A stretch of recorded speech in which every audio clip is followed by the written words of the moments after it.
नमस्कार मित्रांनो, Arya academy YouTube चॅनलवर सर्वांचं स्वागत आहे. मित्रांनो, आज व्हिडिओमध्ये आपण महाराष्ट्र पोलीस पाटील भरती 2025 पदानुसार पोलीस पाटील प्रश्नपत्रिका संच क्रमांक 1 यामध्ये आपण सादर करणार आहोत, जे की तुम्हाला पुढील येणाऱ्या परीक्षेसाठी अत्यंत महत्त्वाचे प्रश्न ठरणार आहेत. तुम्ही जर चॅनल नवीन असेल चॅनल ऐकाने सबस्क्राईब करायचं आहे. चला तर मग व्हिडिओला स्टार्ट करूया.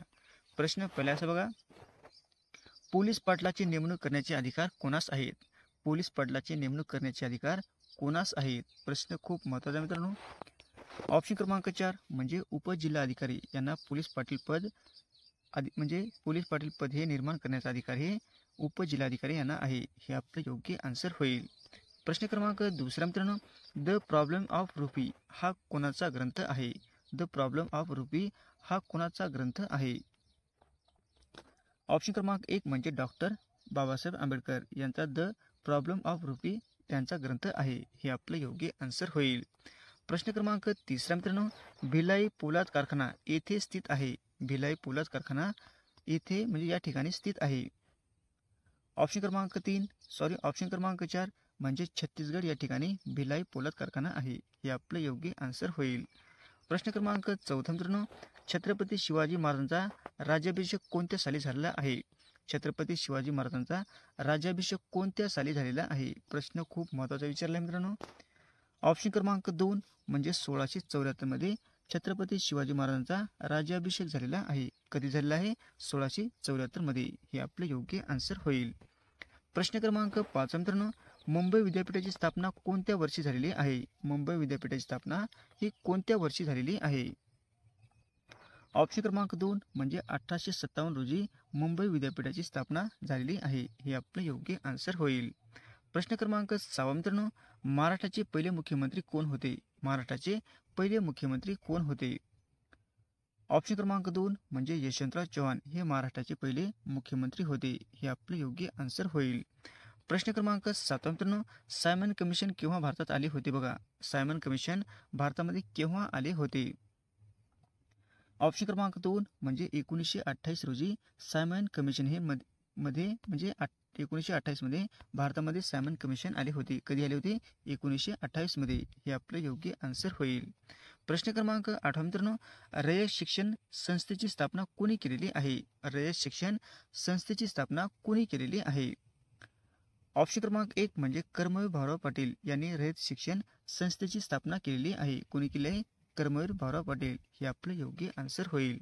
प्रश्न क्रमांक 9 मित्रांनो, समवर्ती सूची भारतीय राज्यघटनेने कोणाकडून घेतलेली आहे? समवर्ती सूची भारतीय राज्यघटनेने कोणाकडून घेतलेली आहे? ऑप्शन क्रमांक 1 म्हणजे ऑस्ट्रेलियाकडून घेतलेली आहे. कोणती घेतली मित्रांनो सूची? समवर्ती सूची ही ऑस्ट्रेलिया या देशाकडून घेतलेली आहे. हे आपले योग्य आन्सर होईल. प्रश्न क्रमांक 10 मित्रांनो, माधव चितळे समिती कोणत्या विषयाशी संबंधित आहे?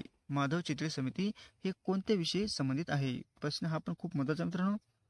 ऑप्शन क्रमांक 3 म्हणजे जलसिंचन यांच्याशी संबंधित म्हणजे माधव चितळे समिती आहे. हे आपले योग्य आन्सर होईल. प्रश्न क्रमांक 11 मित्रांनो, मला तुम्ही रक्त द्या मी तुम्हाला स्वातंत्र्य देईन हे वाक्य कोणाचे आहे? तुम्ही मला रक्त द्या मी तुम्हाला स्वातंत्र्य देईन हे वाक्य कोणाचे आहे ते आपल्याला सांगायचे आहे. ऑप्शन क्रमांक 4 म्हणजे सुभाषचंद्र बोस यांचे हे ते वाक्य आहे. हे आपलं योग्य आन्सर होईल. प्रश्न क्रमांक 12 मित्रांनो, राष्ट्रीय महिला आयोगाच्या अध्यक्षपदी कोणाची नियुक्ती झालेली आहे? राष्ट्रीय महिला आयोगाच्या अध्यक्षपदी कोणाची नियुक्ती झालेली आहे? ऑप्शन क्रमांक 2 म्हणजे विजया राटकर यांची राष्ट्रीय महिला आयोगाच्या अध्यक्षपदी निवड झालेली आहे. हे आपले योग्य आन्सर होईल.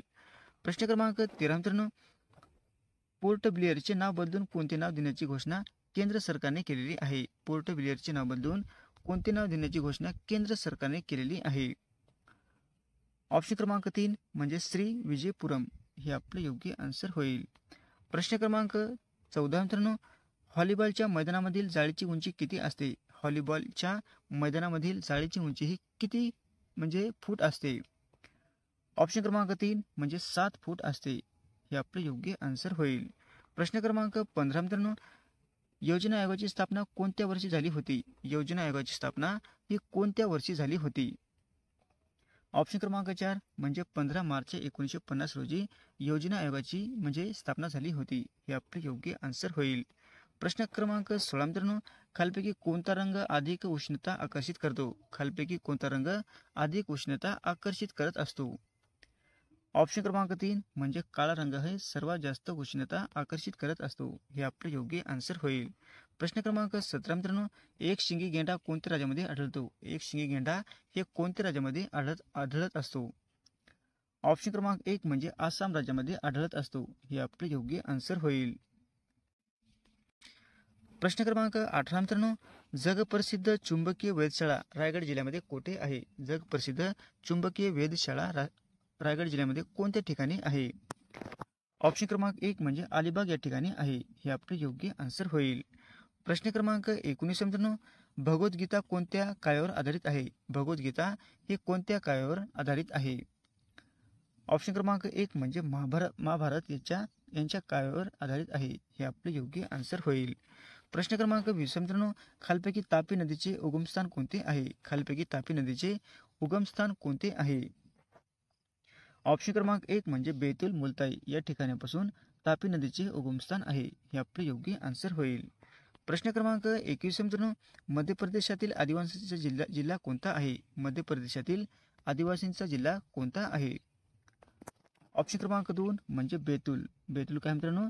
मध्य प्रदेश राज्यातील आदिवासींचा जिल्हा आहे. कोणता आहे? बैतूल. हे आपलं योग्य आन्सर होईल. प्रश्न क्रमांक 22 मित्रांनो, बंगालची फाळणीची मूळ संकल्पना कोणाची होती? बंगालच्या फाळणीची मूळ संकल्पना ही कोणाची होती? ऑप्शन क्रमांक 2 म्हणजे विल्यम वार्ड यांची बंगालची फाळणीची मूळ संकल्पना म्हणजे विल्यम वार्ड यांची होती. हे आपलं योग्य आन्सर होईल. प्रश्न क्रमांक 23 मित्रांनो, जेव्हा बंदुकीतून गोळी सुटते तेव्हा डॅडॅस होते. बघा, प्रश्न खूप महत्त्वाचा आहे. जेव्हा बंदुकीतून गोळी सुटते तेव्हा डॅडॅस म्हणजे काय नेमके होत असते? बघा, ऑप्शन क्रमांक 2 म्हणजे बंदूक विरुद्ध दिशेने गतिमान होते. हे आपले योग्य आन्सर होईल. प्रश्न क्रमांक 24 मित्रांनो, देशातील पहिले संविधान भवन महाराष्ट्रामध्ये कोठे उभारले जाणार आहे? देशातील पहिले संविधान भवन म्हणजे महाराष्ट्रामध्ये कोठे उभारले जाणार आहे? ऑप्शन क्रमांक 4 म्हणजे पिंपरी चिंचवड या ठिकाणी देशातील पहिले संविधान भवन हे या ठिकाणी उभारले जाणार आहे. कोणत्या ठिकाणी मित्रांनो? पिंपरी चिंचवड. हे आपले योग्य आन्सर होईल. प्रश्न क्रमांक 25 मित्रांनो, पुरातन वस्तू व जतन करण्याचा कायदा कोणी लागू केलेला आहे? पुरातन वस्तू व जतन करण्याचा कायदा कोणी लागू केलेला आहे? ऑप्शन क्रमांक 2 म्हणजे लॉर्ड कर्झन यांनी हा कायदा लागू केलेला आहे. हे आपले योग्य आन्सर होईल. प्रश्न क्रमांक 26 मित्रांनो, बालहत्या प्रतिबंधक कायदा कधी पास झाला होता? बालहत्या प्रतिबंधक कायदा हा कधी पास झाला होता? ऑप्शन क्रमांक 1 म्हणजे 1829 मध्ये हा कायदा पास झाला होता. हे आपले योग्य आन्सर होईल. प्रश्न क्रमांक 27 मित्रांनो, मराठी व्याकरणमध्ये एकूण किती वर्ण आहेत? मराठी व्याकरणमध्ये एकूण किती वर्ण आहेत? प्रश्न खूप महत्त्वाचा मित्रांनो. ऑप्शन क्रमांक 3 म्हणजे 52 वर्ण आहेत. हे आपले योग्य आन्सर होईल. प्रश्न क्रमांक 28 मित्रांनो, मिस इंडिया 2024 विजेता कोण ठरलेली आहे? मिस इंडिया 2024 ची विजेती कोण ठरलेली आहे? ऑप्शन क्रमांक 3 म्हणजे निकिता पोरवाल. निकिता पोरवाल काय मित्रांनो? मिस इंडिया 2024 ची विजेती ठरलेली आहे. हे आपले योग्य आन्सर होईल. प्रश्न क्रमांक 29 मित्रांनो, वाक्याचा अर्थ पूर्ण करण्यासाठी वापरला जाणारा विकारी शब्द म्हणजे काय? वाक्याचा अर्थ पूर्ण करण्यासाठी वापरला जाणारा विकारी शब्द म्हणजे नेमका कोणता असतो? बघा, ऑप्शन क्रमांक 2 म्हणजे क्रियापद असतो. हे आपले योग्य आन्सर होईल. प्रश्न क्रमांक 30 मित्रांनो, गोदावरी नदीची भारतातील लांबी किती मीटर आहे?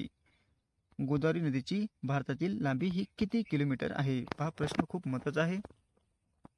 ऑप्शन क्रमांक 3 म्हणजे 1465 किमी मीटर आहे. हे आपले योग्य आन्सर होईल. प्रश्न क्रमांक 31 मित्रांनो, कोणत्या रोगाचा प्रसार हवेमार्फत होतो? कोणत्या रोगाचा प्रसार हा हवेमार्फत होत असतो? ऑप्शन क्रमांक 3 म्हणजे कॉलरा. ऑप्शन क्रमांक 3 चूक झाली मित्रांनो, क्षयरोग आहे. क्षयरोग काय मित्रांनो? हवेमार्फत पसरणारा रोग आहे. हे आपले योग्य आन्सर होईल. प्रश्न क्रमांक 32 मित्रांनो, शेलार खिंड ही ऐतिहासिक कादंबरी कोणाची आहे? शेलार खिंड ही ऐतिहासिक कादंबरी कोणाची आहे? ऑप्शन क्रमांक 4 म्हणजे बाबासाहेब पुरंदरे यांची ही कादंबरी आहे. हे आपले योग्य आन्सर होईल. प्रश्न क्रमांक 33 मित्रांनो, रडार यंत्रणेत कोणत्या लहरीचा वापर केला जातो? रडार यंत्रणेत कोणत्या लहरीचा वापर केला जातो? ऑप्शन क्रमांक 3 म्हणजे रेडिओ लहरीचा वापर केला जातो. हे आपले योग्य आन्सर होईल. प्रश्न क्रमांक 34 मित्रांनो, पिण्याचे पाणी शुद्ध करण्यासाठी डॅश वापरण्यात येते. पिण्याचे पाणी शुद्ध करण्यासाठी डॅश वापरण्यात येते. ऑप्शन क्रमांक 3 म्हणजे क्लोरीन वापरण्यात येते. हे आपलं योग्य आन्सर होईल. प्रश्न क्रमांक 35 मित्रांनो, मानवी शरीरातील सर्वाधिक लांब पेशी कोणती आहे? मानवी शरीरातील सर्वाधिक लांब पेशी कोणती आहे? ऑप्शन क्रमांक 3 म्हणजे चेतापेशी आहे. मानवी शरीरातील सर्वात लांब पेशी म्हणजे चेतापेशी आहे. हे आपलं योग्य आन्सर होईल. प्रश्न क्रमांक 36 मित्रांनो, तृतीय रत्न हे नाटक कोणी लिहिलेले आहे? तृतीय रत्न हे नाटक कोणी लिहिलेले आहे? ऑप्शन क्रमांक 1 म्हणजे ज्योतिबा फुले यांनी हे नाटक लिहिलेले आहे. हे आपले योग्य आन्सर होईल.